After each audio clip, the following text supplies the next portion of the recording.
भक्तों, स्वयं धन की देवी मां लक्ष्मी ने एक अत्यंत गुप्त संकेत बताया है। कहा जाता है कि 14 जनवरी 2026 मकर संक्रांति के पवित्र दिन जिस घर में 3 विशेष चीजें बनाई और खाई जाती हैं, उस घर में पूरे वर्ष धन का प्रवाह बना रहता है। ऐसा घर कभी खाली नहीं रहता, वहां कमी टिक ही नहीं पाती। लेकिन भक्तों, ध्यान दीजिए, मकर संक्रांति के दिन सिर्फ लड्डू, पेड़ा या बर्फी खाना ही शुभ नहीं होता, बल्कि एक ऐसी साधारण सी चीज है जिसे अगर आप सच्चे मन से उस दिन खा लेते हैं तो मां लक्ष्मी की कृपा इतनी प्रबल हो जाती है कि धन संभालना तक कठिन हो जाता है। पर भक्तों, जितना जरूरी सही चीज खाना है, उतना ही जरूरी है गलत चीजों से दूर रहना, क्योंकि मां लक्ष्मी ने यह भी स्पष्ट किया है कि मकर संक्रांति के दिन अगर भूल कर भी एक विशेष प्रकार का भोजन घर में बना या खाया गया तो पूरा परिवार धीरे धीरे आर्थिक पतन की ओर बढ़ने लगता है। ऐसे घर से महालक्ष्मी बिना शोर किए विदा ले लेती हैं। भक्तों, यही नहीं, मकर संक्रांति के दिन भगवान सूर्य देव की कृपा प्राप्त करने के लिए क्या खाना चाहिए, क्या नहीं खाना चाहिए और कौन से काम बिल्कुल नहीं करने चाहिए, ये सब जानना अत्यंत आवश्यक है, क्योंकि साल की ये संक्रांति पूरे वर्ष की दिशा तय करती है।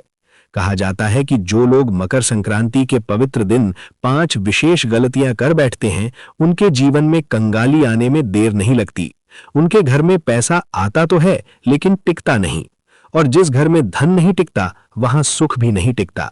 भक्तों, ये वीडियो सिर्फ जानकारी नहीं है, ये एक चेतावनी है, क्योंकि मकर संक्रांति की शुरुआत में की गई छोटी सी भूल पूरे साल भारी पड़ सकती है।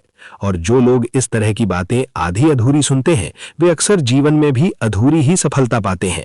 इसीलिए भक्तों, आपसे निवेदन है, इस वीडियो को अंत तक ध्यान से देखिए।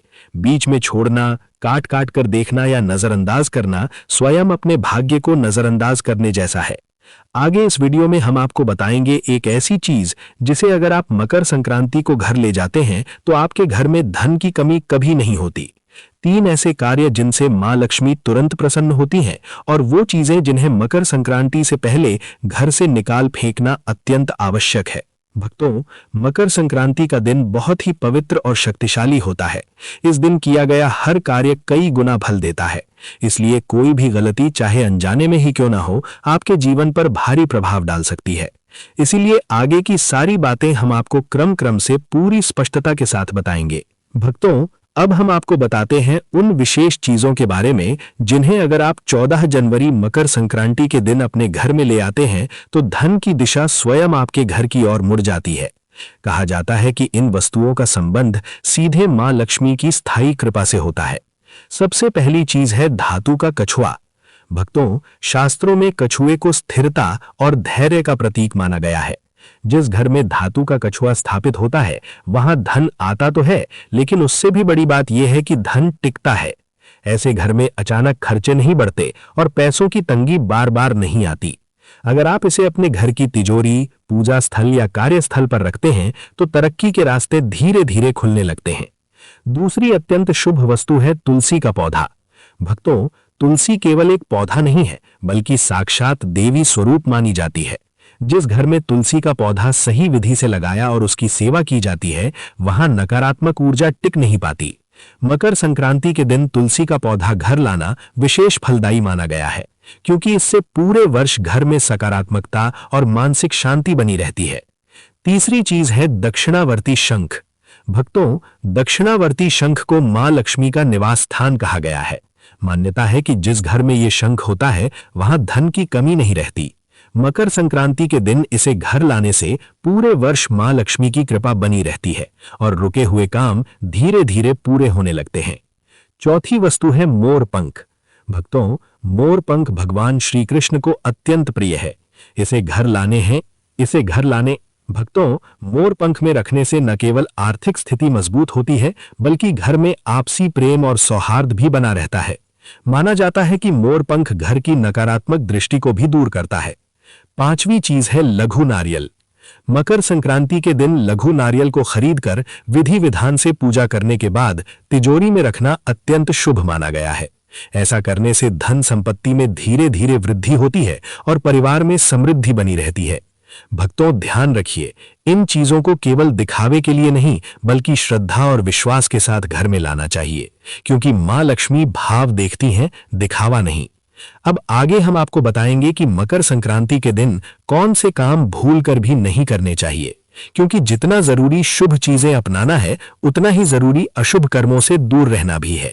भक्तों, अब हम आपको उन गलतियों के बारे में बताने जा रहे हैं जो 14 जनवरी मकर संक्रांति के दिन अक्सर लोग अनजाने में कर बैठते हैं, लेकिन शास्त्रों के अनुसार यही छोटी छोटी गलतियां पूरे साल की आर्थिक स्थिति और मानसिक शांति को प्रभावित करती है।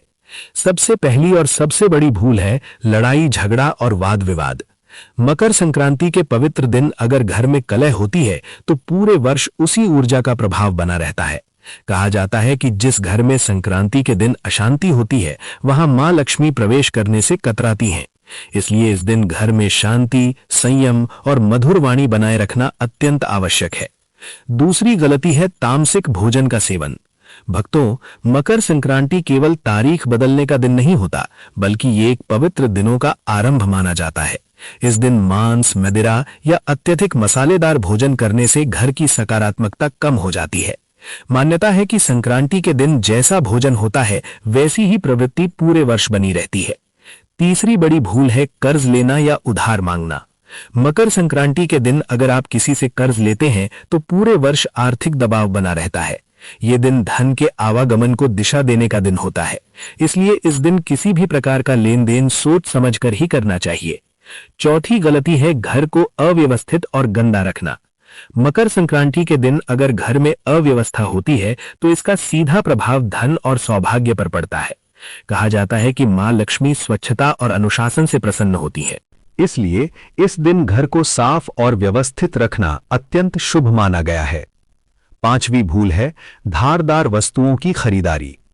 मकर संक्रांति के शुभ अवसर पर चाकू, कैंची या अन्य धारदार चीजें खरीदने से घर में कटुता और आर्थिक रुकावटें बढ़ सकती हैं। इस दिन ऐसी वस्तुओं से दूर रहना ही बेहतर माना गया है। ये 5 गलतियां देखने में साधारण लगती हैं, लेकिन इनके प्रभाव पूरे साल दिखाई देते हैं। इसलिए अगर आप चाहते हैं कि मकर संक्रांति की शुरुआत शुभ हो और पूरे वर्ष मां लक्ष्मी की कृपा बनी रहे, तो इन बातों का विशेष ध्यान रखें। अब आगे हम आपको बताएंगे कि मकर संक्रांति से पहले कौन सी चीजें घर से निकाल देना अत्यंत आवश्यक है, क्योंकि जब तक पुराने दोष घर में रहते हैं तब तक नया सौभाग्य प्रवेश नहीं करता। भक्तों, अब हम उन वस्तुओं के बारे में बात करने जा रहे हैं जो देखने में साधारण लगती हैं, लेकिन वास्तुशास्त्र के अनुसार घर में रुकावट, दुर्भाग्य और आर्थिक हानि को आमंत्रित करती हैं। मकर संक्रांति से पहले इन चीजों को घर से निकाल देना अत्यंत आवश्यक माना गया है, ताकि मां लक्ष्मी के आगमन का मार्ग साफ हो सके। सबसे पहली चीज है टूटा हुआ शीशा या दर्पण। भक्तों, दर्पण केवल प्रतिबिंब नहीं दिखाता, बल्कि ऊर्जा को भी प्रतिबिंबित करता है। टूटा हुआ शीशा नकारात्मक ऊर्जा को कई गुना बढ़ा देता है। माना जाता है कि जो व्यक्ति सुबह उठते ही टूटे शीशे में अपना चेहरा देखता है, उसका पूरा दिन बाधाओं से भरा रहता है। इसलिए मकर संक्रांति से पहले किसी भी टूटे दर्पण को तुरंत घर से हटा देना चाहिए। दूसरी चीज है मुरझाए या सूखे फूल। वास्तु के अनुसार सूखे फूल जीवन में निराशा और ठहराव का संकेत होते हैं।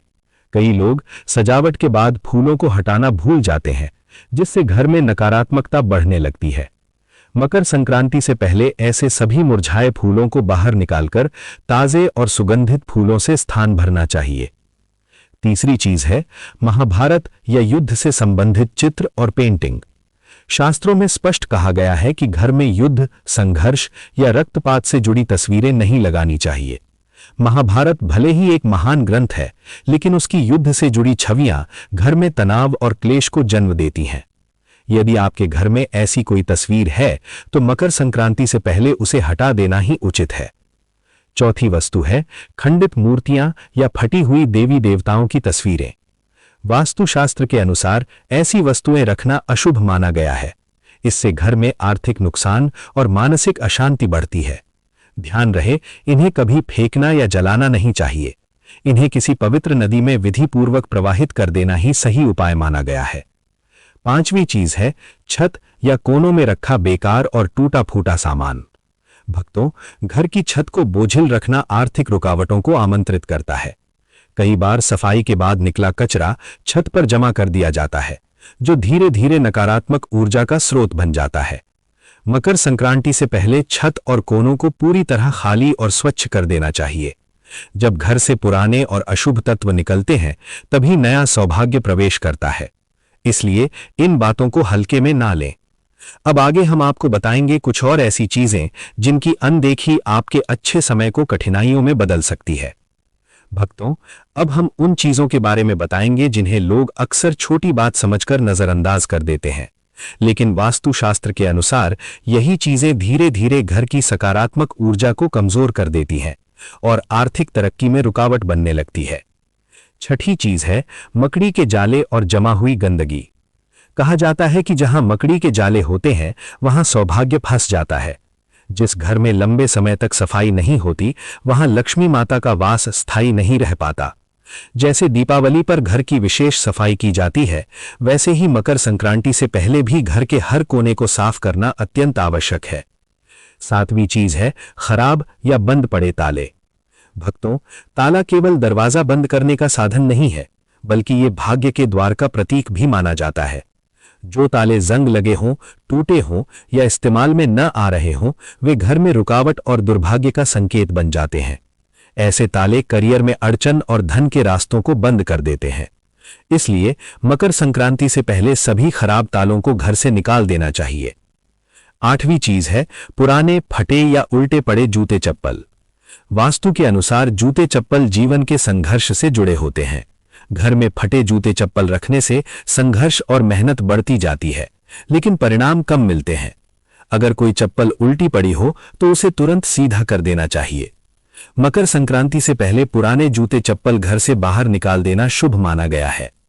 नौवीं चीज है कपल्स के कमरे में हिंसक या जंगली जानवरों की तस्वीरें, जैसे सुअर, भालू, आक्रामक पक्षी या अन्य हिंसा दर्शाने वाली आकृतियां।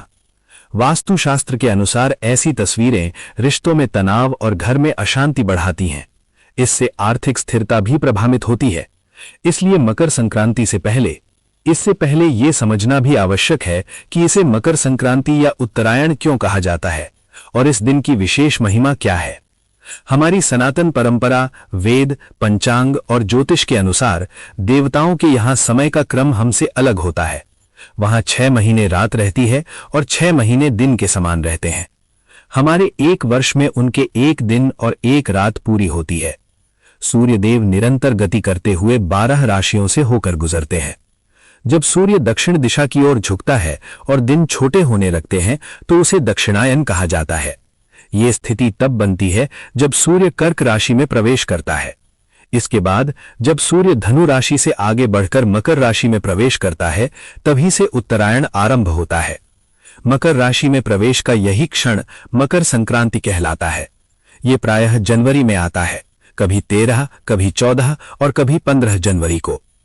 इस दिन से सूर्य उत्तर दिशा की ओर गति करना शुरू करता है और धीरे धीरे दिन बड़े होते जाते हैं। इसीलिए इसे उत्तरायण कहा जाता है, क्योंकि सूर्य का रथ उत्तर दिशा की ओर मुड़ जाता है। इसी कारण इसे देवताओं की सुबह मानी गई है। जब देवताओं के यहाँ प्रभात का समय होता है और उसी समय मनुष्य जप, तप, दान और पूजा करता है, तो उसका फल अनेक गुना बढ़ जाता है। सुबह के शुभ समय में देवताओं के निमित्त किया गया कार्य अत्यंत प्रिय माना जाता है। जरूरतमंद की सहायता करना, ब्राह्मणों को दान देना, देवताओं और पितरों के लिए तर्पण करना, भगवान का स्मरण करना, इन सब से जो पुण्य प्राप्त होता है वो सामान्य दिनों की तुलना में बहुत अधिक होता है। इसलिए उत्तरायण का ये काल अत्यंत पुण्यदायी माना गया है। और मकर संक्रांति के दिन विशेष रूप से दान करने की परंपरा चली आ रही है। ऐसा माना जाता है कि इस दिन किया गया दान कई गुना बढ़कर लौटता है और जीवन में शुभ परिणाम लाता है। अब हम जानते हैं कि साल 2026 में मकर संक्रांति कब मनाई जाएगी। तो देखिए भक्तों, वर्ष 2026 में मकर संक्रांति बुधवार 14 जनवरी 2026 के दिन ही मनाई जाएगी, क्योंकि इसी दिन सूर्य देव मकर राशि में प्रवेश करते हैं और उसी क्षण से सूर्य के उत्तरायण होने की पावन शुरुआत होती है। भक्तों, मकर संक्रांति का जो पर्व है उससे जुड़े कई नियम होते हैं। कुछ नियम पूरे साल निभाए जाते हैं और संक्रांति के दिन उन्हें पूरा किया जाता है। कौन कौन से नियम आपने धारण किए हैं, कौन कौन से नियम अगले साल के लिए ले सकते हैं, उनका क्या फल होता है और उन्हें सही तरीके से कैसे निभाना चाहिए, ये सब भी आगे बताया जाएगा, क्योंकि ये बहुत महत्वपूर्ण विषय है। मकर संक्रांति बहुत बड़ा विषय है। शास्त्रों में इसके बारे में बहुत कुछ लिखा है, इसलिए धीरे धीरे सब बातें आपको बताते रहेंगे। अब देखिए भक्तों, यदि मकर संक्रांति के दिन बहुत ज्यादा कुछ ना कर सकें तो कम से कम गंगा स्नान का प्रयास जरूर करें। गंगा स्नान की बहुत बड़ी महिमा बताई गई है। अगर गंगा जी तक नहीं जा सकते तो घर पर ही ये विधि करें। सूर्योदय से पहले उठ जाएं, नहाने का बर्तन अच्छी तरह धो लें, उसमें थोड़ा गंगा जल डालें, फिर शुद्ध जल भरें और हर हर गंगे बोलते हुए मां गंगा को याद करें और उत्तर दिशा की ओर मुख करके स्नान करें। अगर काले तिल हों तो थोड़ा सा तिल भी पानी में डाल लें। ये स्नान गंगा स्नान के समान फल देता है। जो लोग गंगा तक नहीं पहुंच पाते वे हर संक्रांति पर यही विधि अपनाएं। स्नान के बाद स्वच्छ वस्त्र पहनें, भगवान की पूजा पाठ करें और अपने रोज के नियम पूरे करें। उसके बाद आज का दिन दान का है। अब ध्यान से सुनिए, यदि संभव हो तो ब्राह्मण को भोजन कराइए। अगर भोजन नहीं करा सकते तो अपनी शक्ति के अनुसार दान दीजिए। शास्त्र कहते हैं कि दान हमेशा योग्य ब्राह्मण को ही देना चाहिए, जो वेद पढ़ता हो, भक्ति करता हो, सत्कर्म में लगा रहता हो। ऐसे ब्राह्मण को दिया गया दान बड़ा पुण्य देता है। अयोग्य ब्राह्मण को दिया गया दान फल नहीं देता, इसलिए सोच समझकर दान करें। आज के दिन ब्राह्मणों को दान दीजिए, गरीबों की मदद कीजिए, भंडारा या लंगर में सहयोग कीजिए। अगर खुद नहीं कर सकते तो जहां लंगर चलता हो वहां मदद कर दीजिए। गरीब बच्चों को भोजन दीजिए, बिस्किट दे दीजिए, कपड़े, कंबल, शॉल, स्वेटर जो संभव हो वो दे दीजिए। जितना कर सके उतना अवश्य दान कीजिए, क्योंकि आज किया गया दान कई गुना बढ़कर वापस मिलता है। अब देखिए भक्तों, जब आप दान और सत्कर्म करते हैं तो आपके पाप कम होते हैं और पुण्य बढ़ता है। जब पुण्य का पलड़ा भारी हो जाता है तो जीवन में बदलाव दिखाई देना शुरू हो जाता है। चेहरे पर तेज आता है, मन प्रसन्न रहता है, लोग आपकी ओर खींचे चले आते हैं, कामों में सफलता मिलती है और ईश्वर की कृपा का अनुभव होता है। ये पुण्य सिर्फ इसी जन्म में नहीं, आगे की यात्रा में भी साथ जाता है। जब मनुष्य इस दुनिया को छोड़कर आगे की यात्रा पर जाता है तो उसका मार्ग लंबा होता है। शास्त्र कहते हैं कि ये यात्रा पूरे 1 वर्ष की होती है, इसलिए मासिक श्राद्ध किए जाते हैं। इस मार्ग में वही वस्तुएं सहायता करती हैं जो आप जीवन में दान कर चुके होते हैं। ब्राह्मण सेवा, गाय को दान, जरूरतमंद की मदद, प्राणियों पर दया, ये सब आगे साथ चलता है। अगर जीवन भर कुछ नहीं किया तो फिर भटकना पड़ता है। इसलिए कहते हैं कि जब शरीर स्वस्थ है, हाथ पैर काम करते हैं, तब तक जितना हो सके उतना भला काम कर लो। और मकर संक्रांति तो सबसे ज्यादा पुण्य देने वाली तिथि है। अब सुनिए, जो भी वस्तु आप दान करने जा रहे हैं, पहले उसका संकल्प कीजिए। वस्तु घर लाइए, हाथ में जल, अक्षत और दक्षिणा के रूप में एक सिक्का लीजिए। 3 बार बोलिए श्री विष्णवे नमः। अपना नाम, अपना गोत्र, जहां बैठे हैं उस स्थान का नाम बोलिए और संकल्प कीजिए कि मकर संक्रांति के पवित्र अवसर पर आयु, आरोग्य और भगवान विष्णु की प्रसन्नता के लिए ये वस्तु दान कर रही हूं। फिर उस वस्तु के चारों ओर जल घुमाइए और भगवान के चरणों में समर्पित मानकर प्रार्थना कीजिए, हे प्रभु, ये दान मेरी श्रद्धा और सामर्थ्य के अनुसार अर्पित है, कृपा कर स्वीकार करें। इसके बाद वो दान जिसको देना हो उसे दे दीजिए। यदि धन का दान कर रहे हैं तो संकल्प में राशि और उद्देश्य भी बोल दीजिए। जो लोग स्वयं जाकर दान ना कर सकें वे श्रद्धा से दक्षिणा भेजकर भी भाग ले सकते हैं। यहाँ सबसे बड़ा महत्व भाव का है। आगे और बातें बाकी है, लेकिन उससे पहले एक छोटी सी कथा हम सुन लेते हैं, तभी आपको समझ में आएगा इस दिन किया गया दान सत्कर्म से हमें क्या प्राप्ति होती है। बहुत समय पहले एक छोटे से नगर में नंददास नाम के गृहस्थ रहते थे। आय अधिक नहीं थी, घर में साधारण व्यवस्था थी, लेकिन हृदय बहुत सीधा और भगवान में श्रद्धा से भरा हुआ था। मकर संक्रांति का पावन दिन आया। नगर के लोग दान पुण्य कर रहे थे। नंददास मन ही मन सोचने लगे कि मेरे पास तो अधिक धन नहीं है, मैं क्या दान दूं। फिर उनके मन में विचार आया कि दान का मूल्य सामान से नहीं, भावना से होता है। उन्होंने घर का सादा भोजन बनाया, थोड़ा गुड़ और तिल एकत्र किया, एक पुराना लेकिन साफ कंबल साथ लिया और समीप रहने वाले वेद पाठी सत्कर्मी ब्राह्मण के घर जा पहुंचे। वहां उन्होंने विनम्र भाव से कहा कि आज मकर संक्रांति के पावन दिन पर भगवान के नाम से ये छोटा सा दान स्वीकार करें। ब्राह्मण अत्यंत प्रसन्न हुए। उन्होंने नंददास के सिर पर हाथ रखकर आशीर्वाद दिया और कहा कि आज तुमने श्रद्धा और सच्चे मन से दान किया है, मकर संक्रांति के दिन दिया गया दान केवल इस जन्म तक सीमित नहीं रहता, इसका फल अगले जन्मों तक साथ चलता है। ये सुनकर नंददास का हृदय भावुक हो गया। वे चुपचाप लौट आए, पर उनके मन में बड़ी शांति और आनंद भर गया। धीरे धीरे समय बदला। पहले जहां घर में अभाव रहता था, वहीं अब बरकत बढ़ने लगी। छोटा व्यापार बढ़ा, परिवार में सुख शांति आई, मन में चिंता कम हुई और संतोष बढ़ता चला गया। नंददास समझ गए कि दान से धन कम नहीं होता, बल्कि ईश्वर की कृपा बनकर लौटता है। जब कालांतर में उनका शरीर छूट गया और आत्मा आगे बढ़ी, तो देवदूतों ने कहा कि इसने मकर संक्रांति के दिन श्रद्धा से ब्राह्मण को दान दिया था, इसका पुण्य इसके साथ चलेगा।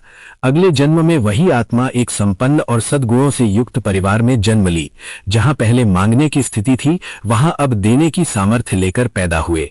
जीवन में ऐश्वर्य के साथ साथ करुणा और दया का भाव भी साथ रहा। इस प्रकार ये अनुभव सत्य सिद्ध हुआ कि मकर संक्रांति के दिन योग्य ब्राह्मण, गरीब और जरूरतमंद को श्रद्धा से दिया गया दान पापों को घटाता है, पुण्य को बढ़ाता है, दरिद्रता को दूर करता है और उसका फल इस जन्म में भी मिलता है और अगले जन्मों में भी साथ चलता है। दान की वस्तु छोटी हो या बड़ी, यदि हृदय से दी जाए तो उसका फल अनंत हो जाता है। कथा समाप्त होने के बाद अब आप ये समझिए, मकर संक्रांति के दिन सूर्य देव की पूजा विशेष फल देने वाली मानी गई है। स्नान और दान के बाद सूर्य की आराधना अवश्य करनी चाहिए। तांबे या पीतल के लोटे में पहले थोड़ा गंगा जल और फिर शुद्ध जल भरें, उसमें रोली और लाल पुष्प डालें और सूर्य देव को अर्घ्य अर्पित करें। ओम सूर्याय नमः का जप करें। अर्घ्य देते समय लोटे को इस प्रकार रखें कि गिरती हुई जलधारा के बीच से सूर्य दिखाई दें। यही अर्घ्य देने की विधि है। इसके बाद सूर्य की परिक्रमा करें और उस जल को अपने मस्तक से लगाएं। यदि तिल से बनी मिठाई हो तो सूर्य देव को भोग लगाएं और विनम्र भाव से प्रार्थना करें कि हे सूर्य देव, आज आपके उत्तरायण होने पर मैं आपकी उपासना करता हूं। कृपा कर जीवन की बाधाओं को दूर करें और मेरे कर्मों में प्रकाश भरें। मकर संक्रांति पर स्नान, दान और सूर्य की उपासना तीनों अत्यंत महत्वपूर्ण माने गए हैं। यदि केवल यही 3 कार्य श्रद्धा से कर लिए जाएं तो भी बड़ा कल्याण होता है। बाकी जो नियम निभा सकें वे अवश्य अपनाएं। ये दिन केवल तिथि नहीं, बल्कि नए संकल्प और नई ऊर्जा का शुभ अवसर है। सूर्यदेव उत्तरायण होकर हमें यह संदेश देते हैं कि जीवन में अंधकार छोड़कर प्रकाश की ओर बढ़ना चाहिए। नकारात्मकता त्याग कर सकारात्मकता अपनानी चाहिए और आलस्य छोड़कर कर्म पथ पर आगे बढ़ना चाहिए। अब वर्ष 2026 की मकर संक्रांति की तिथि भी स्पष्ट सुन लें। मकर संक्रांति 2026 में बुधवार 14 जनवरी को मनाई जाएगी। इसी दिन सूर्य मकर राशि में प्रवेश करेंगे। उसी क्षण से उत्तरायण का शुभारंभ माना जाता है। ये दिन षठ तिथिला एकादशी का भी रहेगा। इसलिए 14 और 15 की जो उलझन है उसे छोड़ दीजिए और 14 जनवरी को विधिवत मकर संक्रांति का पर्व हर्ष और श्रद्धा से मनाइए। भक्तों, मकर संक्रांति का पर्व बहुत ही बड़ा और विशेष माना जाता है। भक्तों, जब सूर्य धनु राशि से निकलकर मकर राशि में प्रवेश करते हैं तो उसी दिन को मकर संक्रांति कहते हैं। भक्तों, भारत देश में इसे अलग अलग जगहों पर अलग अलग नामों से जाना जाता है। जैसे उत्तर भारत में इसे खिचड़ी, पंजाब में लोहड़ी, दक्षिण भारत में पोंगल के नाम से मनाया जाता है। भक्तों, इस साल पूरे भारत देश में सभी लोगों के मन में यह कंफ्यूजन बना हुआ है कि इस बार हमें मकर संक्रांति 14 जनवरी को मनानी है या 15 जनवरी को। भक्तों, मकर संक्रांति उस दिन मानी जाती है जिस दिन सूर्य मकर राशि में प्रवेश कर रहे होते हैं या सूर्य का गोचर मकर राशि में हो रहा होता है। और इस बार सूर्य का मकर राशि में गोचर 14 जनवरी 2026 को दोपहर 3:13 पर हो रहा है, यानी कि इस समय सूर्य का उत्तरायण हो रहा है। इस हिसाब से इस बार 14 जनवरी को ही मकर संक्रांति का पर्व मनाया जाएगा। भक्तों, संक्रांति को गंगा स्नान करने के बाद दान पुण्य करना बहुत ही ज्यादा विशेष माना जाता है और इस दिन पुण्य काल और महापुण्य काल में दान करने का हमें बहुत ही बड़ा फल मिलता है। भक्तों, मकर संक्रांति को पुण्य काल दोपहर 3:13 से लेकर शाम 5:45 तक रहेगा। वहीं महापुण्य काल का समय दोपहर 3:13 से लेकर शाम 4:58 तक रहेगा। भक्तों, इस समय के बीच में आप दान पुण्य कर सकते हैं, जैसे गरीबों में कंबल बांटना, कपड़े बांटना या भोजन का दान करना अत्यंत शुभ रहेगा। भक्तों, इसी के साथ में मकर संक्रांति के दिन खिचड़ी का दान करना बहुत ही शुभ माना जाता है। पर इस बार मकर संक्रांति के दिन यानी 14 जनवरी के दिन ही एकादशी भी पड़ रही है और एकादशी के दिन चावल का प्रयोग नहीं किया जाता है। इसलिए इस बार कई सारे लोगों के मन में यह प्रश्न भी है कि एकादशी के दिन हम खिचड़ी का दान कैसे करें या घर में खिचड़ी कैसे बनाएं। भक्तों, 14 जनवरी मकर संक्रांति को एकादशी होने के कारण आप इस दिन चावल की खिचड़ी नहीं बना सकते और ना ही इसका दान कर सकते हैं। और आप चाहे तो खिचड़ी का दान अगले दिन कर सकते हैं, पर इसके अलावा आप लोग इस दिन तिल और गुड़ से बनी हुई सामग्री या लड्डू का विशेष रूप से दान करेंगे तो आपको वही फल मिलेगा जो खिचड़ी दान करने से मिलता है, क्योंकि मकर संक्रांति के दिन तिल और गुड़ का विशेष महत्व माना जाता है। भक्तों, इस दिन सभी लोगों को सुबह जल्दी उठ जाना चाहिए और किसी पवित्र नदी में जाकर या गंगा नदी में जाकर स्नान करना चाहिए। अगर आप कहीं बाहर स्नान करने के लिए नहीं जा सकते तो अपने ही घर में रहकर जिस जल से आप स्नान करें उसमें थोड़ा सा गंगा जल और काले तिल मिलाकर ही स्नान करें और स्नान करते समय हर हर गंगे जरूर बोलें। भक्तों, इसी के साथ में सूर्य देव को इस दिन काले तिल मिलाकर जल जरूर चढ़ाएं और अपने पितरों को भी जल जरूर दें। भक्तों, मकर संक्रांति का दिन विशेष रूप से भगवान सूर्य नारायण को समर्पित है, इसलिए इस दिन उनसे जुड़ी हुई चीजों का दान करना अत्यंत शुभ माना जाता है। आप चाहे तो तांबे का लोटा या तांबे से बनी हुई वस्तु का दान कर सकते हैं। इसी के साथ में पीपल के पेड़ की पूजा करके पीपल के पेड़ में भी जल जरूर देना चाहिए। भक्तों, मकर संक्रांति के बाद से ही सारे रुके हुए शुभ काम भी शुरू हो जाते हैं और मकर संक्रांति पर सभी लोगों के घरों में अलग अलग तरह के लड्डू बनते हैं, जिसमें से विशेष रूप से काले तिल और गुड़ के लड्डू घर में जरूर बनने चाहिए, जिनका भगवान को भोग लगाकर आपको सेवन करना चाहिए।